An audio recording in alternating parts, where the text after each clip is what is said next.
Hello दोस्तों, welcome back to our channel study IQ judiciary. मैं अपूर्व शर्मा स्वागत करता हूं स्टडी आईक्यू के इस यूट्यूब प्लेटफॉर्म पर। और जैसा कि आप सभी को पता है कि बिहार जुडिशियल सर्विसेज का रिजल्ट रिसेंटली डिक्लेयर हुआ है और स्टडी आईक्यू के बहुत सारे एस्पिरेंट्स, बहुत सारे स्टूडेंट्स ने सिलेक्शन पाया। हमने आपको बताया भी और आप उन सबके इंटरव्यूज भी स्टडी आईक्यू के जुडिशरी चैनल पर देख रहे होंगे। किस तरीके से मॉक इंटरव्यूज कंडक्ट कराए जाते हैं, किस तरीके से स्टूडेंट्स को ट्रेंड किया जाता है इंटरव्यू के लिए भी। और आज के इस इंपॉर्टेंट पॉडकास्ट एपिसोड में मैं आपके लिए एक बिहार जुडिशियल सर्विसेज के टॉपर्स के साथ डिस्कशन करने वाला हूं, जिन्होंने अभी 68th रैंक हासिल की है और उनका नाम है चंदन कुमार। मैं स्वागत करता हूं स्टडी आईक्यू के इस यूट्यूब प्लेटफॉर्म पर चंदन जी का। वेलकम चंदन जी। और आज के इस इंपॉर्टेंट एपिसोड में सबसे पहले हम चंदन जी की लाइफ की जर्नी से स्टार्ट करते हुए और कैसे उन्होंने जुडिशियल सर्विसेज को क्रैक किया, इसमें क्या क्या कठिनाइयाँ फेस की। और मैं आपको बताना चाहता हूं कि चंदन जी इस बार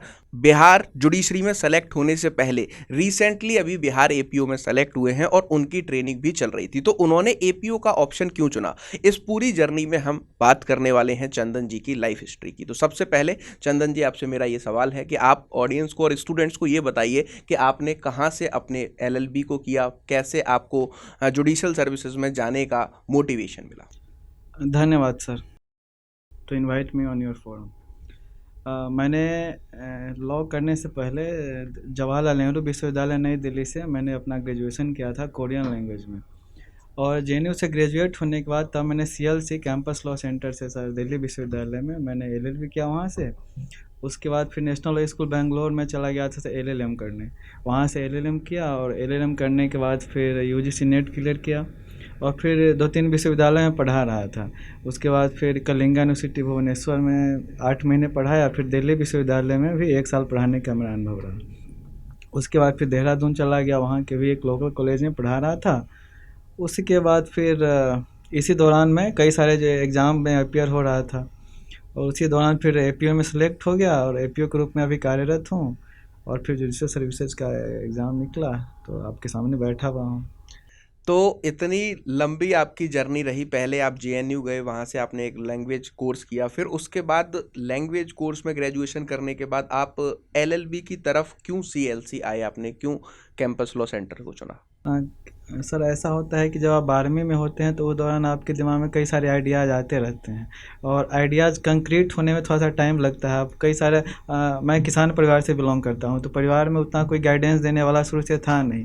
तो जैसे जैसे जो सीनियर से सुन करके जैसे जैसे जो रास्ता बनता है गया उसको अख्तियार करता है गया। तो जब जेएनयू से ऑनर्स कर रहा था उसी के दौरान फिर वहाँ के स्टूडेंट्स मूवमेंट में पार्टिसिपेट करते हुए एक्टिविटी सबको देखते हुए सीनियर से आइडिया मिला कि लॉ करना ज़्यादा यूजफुल रहेगा ताकि सोसाइटी को आप बेटर तरीके से सर्व कर पाएंगे। लॉ एक टूल के रूप में, आप आर्मर के रूप में इस्तेमाल करेंगे और जिससे कि अंडर प्रिविलेज सेक्शंस को, नीडी सेक्शन ऑफ सोसाइटी को आप सर्व कर पाएंगे। तो इसी बात को ध्यान में रखते हुए फिर हमने डीयू को चुना ऑप्शन के रूप में। डीयू का एंट्रेंस दिया और फिर वहाँ चला गया लॉ पढ़ने और फिर लॉ पढ़ने लगा। तो हर लॉ पढ़ने वाले के अंदर में एक इच्छा होती है कि वो आने वाले दिनों में या तो बेहतर वकील बनेगा और या फिर जुडिशियल सर्विसेज का एग्ज़ाम देकर जुडिशरी में चला जाएगा। तो इसी मोटिव के साथ मैं भी डीयू में एडमिशन लिया और फिर जर्नी स्टार्ट हो गई। तो आपकी ये जो इतनी मतलब जर्नी रही है, लॉन्ग जर्नी रही है, इस जर्नी में जो आपने पढ़ाया उससे आपको किस तरीके की हेल्प जुडिशियल सर्विसेज एग्जाम्स को क्वालिफाई करने में और एपीओ एग्जाम्स को क्वालिफाई करने में मिली? जी सर, होता है क्या है कि जब आप तैयारी करते रहते हैं तो कई बार होता है कि जल्दी सक्सेस मिल जाता है, पहला दूसरा टाइम में ही आपको सक्सेस मिल जाता है। कई बार होता है कि जर्नी कंपटीशन ज़्यादा है, बहुत सारे पूरे देश भर के बच्चे देते रहते हैं, तो इसमें क्या होता है कि थोड़ा आपका पीरियड लंबा हो जाता है। तो चूँकि मैं एलएलएम कर चुका था तो इसीलिए अपने आप को फाइनेंशियली सपोर्ट करने के लिए, ताकि घर पर ज़्यादा बर्डन ना हो और कूल दिमाग से आप तैयारी कर पाएँ, तो इसीलिए मैं विश्वविद्यालय में पढ़ाना उचित समझा और मैंने टीचिंग असाइनमेंट ले लिया। वो जब आप पढ़ाते हैं तो उसके दौरान कई सारे आपको फ़ायदे मिलते हैं। एक तो पूरा सिलेबस आपका रिवीजन चलता रहता है और स्टूडेंट्स को पढ़ाने के दौरान उनकी जब कॉपी आप इवेल्युएट करते हैं तो एज ए टीचर इवेल्युएटर के रूप में आप जब देखते हैं कि उन कॉपियों से क्या क्या चीज़ें ऐसी होती है जिससे कि आप ज़्यादा नंबर देने के आपके अंदर टेम्प्ट आपके अंदर बढ़े। तो जो टीचिंग एक्सपीरियंस था उसने मुझे बहुत हेल्प किया कि कैसे मुझे अपने कॉपी को कैसे रिप्रेजेंट करना है, क्योंकि आप बहुत सारी चीज़ें जानते हैं लेकिन अच्छे तरीके से रिप्रेजेंट नहीं कर पाते हैं, तो मार्क्स कैसे फेच करना है, इसने मुझे मदद की बहुत ज़्यादा। और एक आत्मविश्वास दिया कि कैसे कैसे जो है आपको इंटरव्यू बोर्ड में कैसे फेस करना है, आंसर राइटिंग में आत्मविश्वास के साथ आप कैसे अपने आप को रिप्रेजेंट करेंगे। इसने मुझे बहुत हेल्प की थी टीचिंग। तो मतलब मेंस में चाहे आप एपीओ का मेंस लिखने गए हो या फिर आप जो है जुडिशियल सर्विसेज का मेंस लिखने गए हो, आपकी राइटिंग स्किल्स कहाँ पे एग्जामिनर ज़्यादा मार्क्स देता है, क्या क्या चीज़ें लिखनी चाहिए, कॉम्प्रिहेंसिव आंसर कैसे लिखते हैं, वो सारी चीज़ें आपने अपने जब आप बच्चों को पढ़ा रहे थे लॉ कॉलेज में, उसी दौरान मैंने डेवलप कर लिया था। उसी जी जी, दौरान बिल्कुल आपने स्किल्स बिल्कुल को बिल्कुल। डेवलप कर लिया था। अच्छा, अब एक हम बात करते हैं कि बिहार जुडिशरी की अगर हम बात करें तो बिहार जुडिशरी में सबसे ज़्यादा हर्डल जो होता है, दो पार्ट्स में हमारा प्रीलिम्स का पेपर आता है और मेंस में भी जीके जीएस का एक इंपॉर्टेंट पार्ट हमारा रहता है।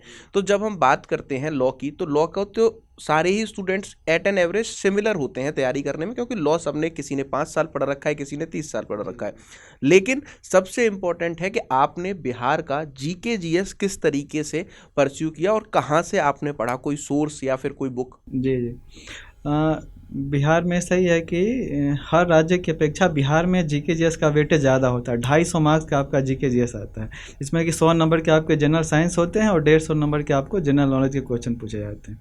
इसके लिए ज़रूरी होता है कि आप थोरो हों। चूँकि मैं बिहार बोर्ड और यूपी बोर्ड के जो बच्चे होते हैं हिंदी पट्टी के, उनकी जनरल जीके जीएस शुरू से ही थोड़ा उनकी मजबूत होती है अन्य राज्यों की अपेक्षा। लेकिन इसके साथ साथ ये है कि लॉ कॉलेज के दौरान हमारा जीके जीएस छूट जाता है कहीं पीछे। पूरा 5 साल लॉ कॉलेजों में या 3 साल एलएलबी के दौरान आप पूरे लॉ पढ़ते रहते हैं और अचानक से आपको जब जुडिशल सर्विसेज का देना होता है तो आपको मुश्किल पड़ती है कि इसकी तैयारी कैसे करेंगे। तो इस दौरान क्या होता है कि मैंने जो मदद ली थी, मैंने अपनी स्ट्रेटजी आपको बताता हूँ कि घटना चक्र की आती है, उसकी वॉल्यूम आती है, घटना चक्र की, हिस्ट्री की, ज्योग्राफी की और जनरल साइंस की, ये तीनों मैंने उसका अध्ययन अच्छे तरीके से किया और उसको करने का फिर एक लुसेंट का जो आती है गाइड, उसको मैंने मदद में लिया था। और उसके साथ साथ जो है बहुत सारे प्लेटफॉर्म होते हैं, जैसे स्टडी आईक्यू का मैं रेगुलर रूप से इसका जीके जीएस का जो भी फॉर्मेट इनके आते हैं ऑनलाइन प्लेटफॉर्म पे, उसको मैं अध्ययन करता था। प्लस इनका करेंट अफेयर का जो सेक्शन होता है उसको भी मैं फॉलो करता था और अपने नोट्स लेता चलता था, क्योंकि करेंट अफेयर के जो वीडियो चलते हैं उसमें बहुत सारी चीज़ें ऐसी होती है जिसको आपको एक क्वेश्चन में 4-5 क्वेश्चन आपके आंसर छुपे होते हैं, उसको मैं नोट्स अपने बनाता चलता था। इन सारी चीज़ों ने कम्प्रिहेंसिव मेरे जीके जीएस के साथ साथ करेंट अफेयर्स में भी मुझे इसने मदद किया था। तो मतलब आपने इन सोर्सों से जीके जीएस तैयार किया, बेसिकली अपने लूसेंट, घटना चक्र के जो वॉल्यूम्स आते हैं वो, प्लस करंट अफेयर के लिए स्टडी आईक्यू चैनल आपने फॉलो किया। इसके साथ यहाँ पर सबसे इंपॉर्टेंट सवाल कि जो मेंस में वहाँ पर ऑप्शन सेलेक्ट करने होते हैं, तो आपके क्या ऑप्शंस थे? हाँ, पिछले एग्ज़ामों में मेरा ये चूँकि थर्ड एग्ज़ाम था, इससे पहले भी 2 बार मैं जुडिशल सर्विसेज के बिहार में 2 बार इंटरव्यू में दे चुका था। पर दोनों बार कांस्टी में मेरे नंबर नीचे आ जा रहे थे, बार-बार वो नंबर उठा नहीं पा रहा था। तो इस बार मैंने अपना ऑप्शन चेंज कर दिया था और मैंने कॉमर्शियल पे फोकस रिलाई ज़्यादा किया था कि कॉमर्शियल सब्जेक्ट की तरफ चलते हैं, वो ज़्यादा नंबर फेच अप करेगा। वैसे होता है कि कई बार विद्यार्थी के समझदारी पे, अंडरस्टैंडिंग पे, रिप्रेजेंटेशन पे, सब पे डिपेंड करता है। भाई कई सारे लोगों ने कांस्टी में ही बहुत अच्छे नंबर लाए थे उस साल, जिसमें मेरे उतने अच्छे नहीं आ पाए थे। तो इस बार मैंने अपना ऑप्शन चेंज करके रखा था कि कॉमर्शियल लॉ मैंने रख रखा था, जिसमें company law, negotiable instrument, partnership act, ये सारे विषय होते हैं। दूसरा कि मैंने प्रॉपर्टी ऑफ का रख रखा था, ट्रांसफर ऑफ प्रॉपर्टी लॉ रखा था और कॉन्ट्रैक्ट और टॉर्ट थे। ये मेरे ऑप्शन के विषय थे जो जनरली माने जाते हैं कि इनमें एवरेज आप कहेंगे तो अच्छे नंबर इन तीनों विषय में आ जाते हैं, तो इसको मैंने ऑप्ट कर रखा था। तो कॉन्स्टिट्यूशनल आपने पिछली बार सेलेक्ट किया, उसको छोड़ करके आपने इस बार कॉमर्शियल लॉ, प्रॉपर्टी लॉ को पे रिलाई करना मैंने चाहा सर। इसी के साथ साथ 2 इम्पोर्टेंट क्वेश्चन और पूछे जाते हैं कि आपने बता ही दिया कि मेंस में आपने जो है टीचिंग के दौरान ही तैयारी की थी। सबसे बड़ा सवाल जो स्टूडेंट्स के दिमाग में रहता है कि लंबे समय तक कोई तैयारी नहीं करना चाहता, बहुत सारे लोग छोड़ देते हैं, लेकिन आपने बताया कि आप पहले भी 3 बार इंटरव्यू तक जा चुके थे और ये आपका चौथा अटेम्प्ट था, प्लस आप एपीओ को भी दे रहे थे और इतने लंबे समय तक जुडिशियल सर्विसेज को परस्यू करते रहने के पीछे आपकी क्या मोटिव था, क्या ऑब्जेक्ट था? हाँ, ये तो आपने सही कहा। इसमें जब आप जुडिशरी की तैयारी करना चाहते हैं तो एक बड़ा एग्ज़ाम होता है, इसमें बहुत सारे बच्चे लगे होते हैं। अब सीटें कम होती है तो ऐसा तो नहीं है कि हर बार अब सब बच्चे को सिलेक्शन मिल ही जाए, तो इसमें कुछ ना कुछ कमियां रह जाती हैं जिसके कारण आपका सिलेक्शन नहीं हो पाता है। तो इसमें 2 चीज़ें तो मैं कहना चाहूँगा कि अपने जूनियर्स के भी और जो साथी अभी तैयारी कर रहे हैं कि आपको लगातार इसमें लगे रहना होगा। यही है कि कंटिन्यूटी तो ये मांगता है। आप अच्छे हैं, कि आपका किस्मत अच्छा है कि आपका पहले ही बार में हो जाएगा सिलेक्शन, दूसरी बार में हो जा सकता है। कई बार होता है कि आपको 2-3 बार आपको देना पड़ेगा एग्ज़ाम, उसके लिए आपको छोड़ना नहीं है, धैर्य बना करके कंटिन्यूअसली आपको लगे रहना पड़ेगा। और अपने नोट्स आपको शुरू से ही, नोट्स मेकिंग का काम आपको शुरू से ही करना होगा कि हर विषय का आपको नोट्स मेकिंग, अपना आपको नोट्स बनाना होगा, उसमें वक्त के साथ साथ इम्प्रूवमेंट आपको करते चलना है और लगातार आपको एग्ज़ाम देते चलना है, तब जा करके आपको इसमें सफलता मिल ही जाती है। मतलब नोट्स खुद से बनाने होंगे और हर चीज़ को अपडेट करता रहना होगा। लॉ का सबसे बेसिक यूनिक प्रिंसिपल यही कहता है कि आप लॉ को कितनी बार भी पढ़ लीजिए, आपको हर चीज़ याद नहीं होगी, लेकिन रिवाइज करते करते आपके कहीं ना कहीं माइंड में ये सारी चीज़ें जो है क्या होती हैं, बैठ जाती हैं। और आप जब लॉ को पढ़ते हैं, जो रीसेंट जजमेंट्स आते हैं सुप्रीम कोर्ट की, जो आपकी रूलिंग्स आती हैं, उन रूलिंग्स को अगर आप अपने नोट्स में डालते चलते हैं तो आप टाइम टू टाइम अपडेट रहते हैं, जिससे कि रिसेंट में एग्जाम्स को निकाला जा सके। आपको एक आइडियल आंसर बना करके आपको लेकर के चलना होगा। मैं क्या करता जाए कि सीआरपीसी का एक एग्जांपल मैं आपको देना चाहूँगा कि सीआरपी में शुरू से ही लेकर सीआरपीसी में ये सेक्शन 1 से मैं शुरू करता था, 1 से शुरू करके अंतिम सेक्शन तक मैं जाता था, 540 सेक्शन तक, कि अंतिम तक कि इस सेक्शन से मेंस के क्वेश्चन कौन से उठ सकते हैं, इस सेक्शन से मेंस के क्वेश्चन, उसके अपने आइडियल आंसर मैं तैयार कर लेता था। उसमें केस लॉ भी लिख लेता था कि इस क्वेश्चन पे ये वाला केस लॉ मुझे लिखना है, और वक्त के साथ साथ जो भी प्रोनाउंसमेंट होते थे सुप्रीम कोर्ट के, उसको आप एडिशन करते चलते हैं और उसी को आप बार बार इम्प्रोवाइज करते हैं, तो सफलता आपको मिल जाती है। तो इस तरीके से नोट्स बनाते हैं। और एक सबसे इम्पॉर्टेंट क्वेश्चन मैं आपसे पूछना चाहता हूँ कि इंटरव्यू आपका जो है जब हुआ तो उसमें क्या क्वेश्चन पूछे गए और कितने टाइम का इंटरव्यू हो? इस बार तो बिहार का इंटरव्यू था, मेरा वीरेंद्र चौधरी सर के बोर्ड में पढ़ा हुआ था, जस्टिस वीरेंद्र चौधरी, और बोर्ड काफ़ी फ्रेंडली था इस बार का, ज़्यादा इंटिमिडेटिंग बोर्ड नहीं था। कई बार होता है कि आपको बोर्ड आपको ग्रिल करता है, और इस बार के जितने ही बच्चे आ रहे थे दे करके इंटरव्यू, सब कह रहे थे कि बोर्ड फ्रेंडली था।